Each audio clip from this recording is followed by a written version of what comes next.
Figaro, question Carl Meus, réponse Marie-Noëlle Lindemann. Marie-Noëlle Lindemann, bonjour. Bonjour. On démarre par une série de 4 questions. Vous essayez de répondre par oui ou par non. 50% de participation au vote des militants sur les motions, c'est un échec pour le PS? Bon, c'est pas mirobolant, mais en même temps, on a tellement dit qu'il n'y avait pas d'enjeu qu'on peut parfois comprendre les militants. En tout cas, il faut que ça change, il faut qu'il y en ait plus qui participent. Emmanuel Morel, premier signataire de votre motion, sera-t-il candidat au poste de premier secrétaire? Je le pousse à l'être, j'ai bon espoir qu'il le soit, mais on prendra cette décision collectivement dans la journée. Dans la journée, donc ça sera annoncé effectivement dans la journée. Faut-il à tout prix limiter le déficit à 3% du PIB l'année prochaine?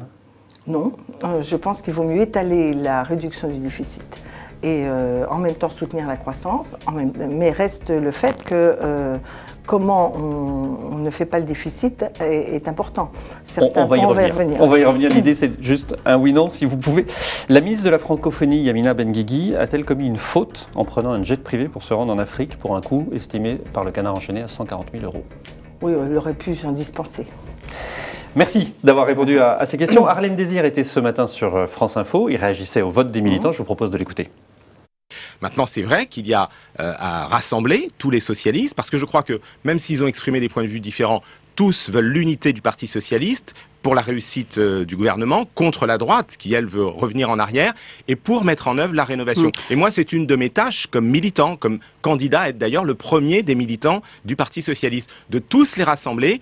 Alors, est-ce qu'il va y avoir une unité des socialistes au Congrès de Toulouse? Il y aura un rassemblement, je l'espère, parce que nous l'avons toujours dit, l'unité n'est pas l'unanimisme. Donc, à quelles conditions il peut y avoir le rassemblement? Je crois qu'il ne faut pas faire semblant.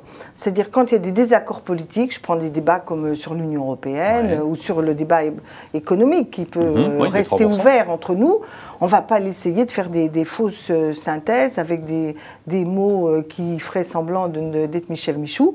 Chacun assume sa diversité et le met au pot commun du succès.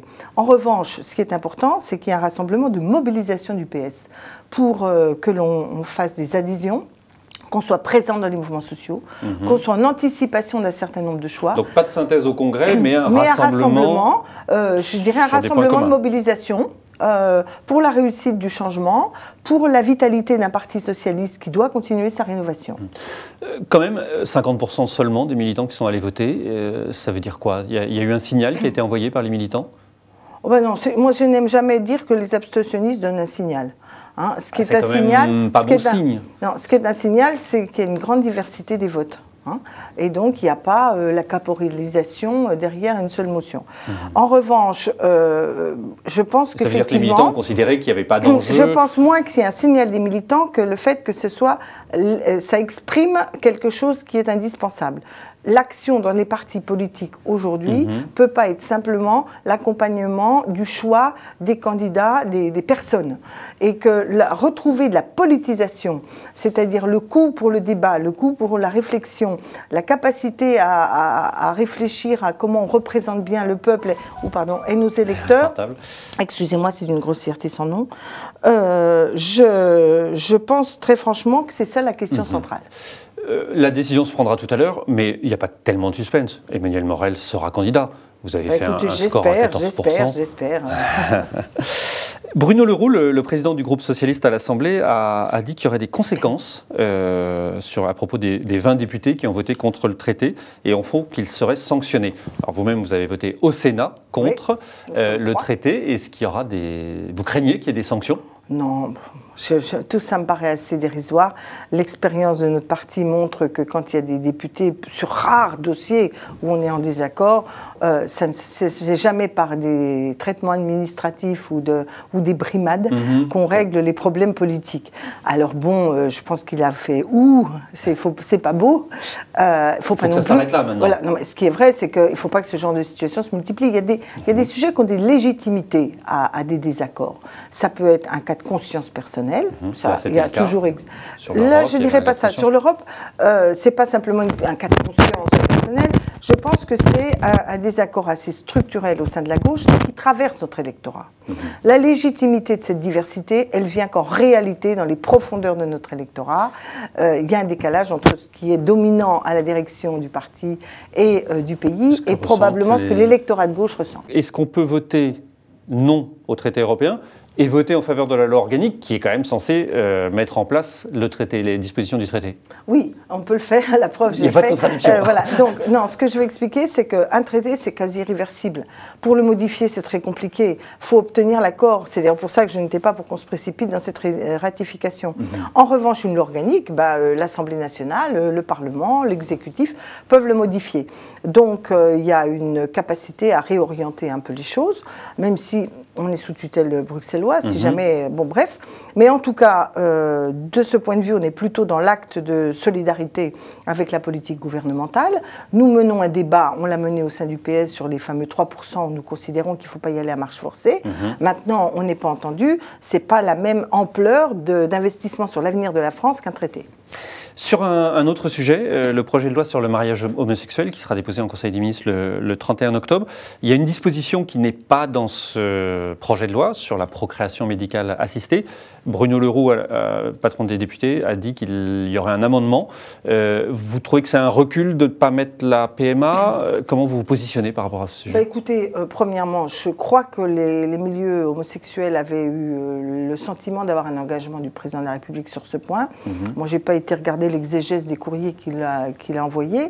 En revanche, je pense que c'est normal que le Parlement pose la question, parce qu'il faut qu'on retrouve dans ce pays le fait que c'est normal qu'un Parlement, l'exécutif met sur la table des choses et un Parlement engage des débats, prend des orientations, justement en respiration avec la population. Est-ce que ça ne renforce pas l'idée que Jean-Marc Ayrault a un problème d'autorité, au fond, un problème d'autorité sur ses ministres? On voit bien que Manuel Valls est assez autonome, un problème d'autorité sur les parlementaires.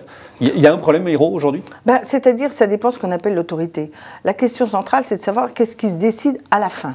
Ouais. Parce qu'aujourd'hui... Là, visiblement, il décide, il fait l'arbitrage et puis les députés décident... On est dans un système 5e République, on essaie de nous expliquer que tout ce qui n'est pas complètement ficelé par l'exécutif en amont des débats et des arbitrages serait une faiblesse. Il n'est pas illégitime que le débat politique ait lieu. Par contre, la faiblesse, ce serait qu'une fois que l'arbitrage politique est fait, soit que cet arbitrage se soit fait parce qu'on a cédé à des lobbies sans qu'il y ait une vraie réflexion sur l'intérêt général, et deux, qu'une fois que ces arbitrages sont faits, ça flotte, on ne met pas en œuvre, etc. Pour l'heure, je n'ai pas de signe dans ce sens-là. Je dis simplement, et on l'a vu dans les débats, et c'est là où on retrouve le débat du PS. Il y a quand même des pressions. La droite est réorganisée, même s'ils sont en train de se bagarrer sur leur chef politiquement offensif. Le MEDEF en ordre de marche pour freiner le changement. On voit qu'il y a des mouvements, les milieux bancaires s'arc-boutent dès qu'on veut bouger les choses. Donc il faut qu'il y ait des forces propulsives du changement. C'est le rôle du Parti socialiste, c'est le rôle de l'Assemblée nationale et du Sénat. Par rapport à ce que vous dites sur cette force propulsive, Jean-Luc Mélenchon, qui est évidemment en dehors du Parti socialiste, il joue un rôle positif selon vous, ou au contraire, il va trop loin dans la critique qu'il fait de l'action du gouvernement? Je dirais que ça dépend un peu. Je crois que nos partenaires sont utiles quand ils concourent à cette idée qu'il faut bouger, faire bouger, aller dans un sens. Alors, ils ne défendent pas toujours ce que nous, PS, on défendrait, mais ils poussent l'exigence. D'alternatives. Voilà, c'est ce que j'allais vous dire. Tant qu'on est dans la vision qui fasse pousser vers le changement, quitte à donner une connotation un peu différente, ça me paraît positif. Si c'est... J'attends que le gouvernement ne réussisse pas pour pouvoir capter politiquement des frustrations. Je lui dis, premièrement, tu te trompes, pour une raison simple, c'est que c'est la droite et l'abstention, l'extrême droite surtout, et l'abstention qui en profiteront. Et deuxièmement, il n'y a jamais de grands progrès sociaux dans ce pays sans l'unité des forces de gauche. Il faut donc construire cette unité des forces de gauche et écologistes. Marie-Noëlle Lienemann, merci d'avoir répondu à nos questions.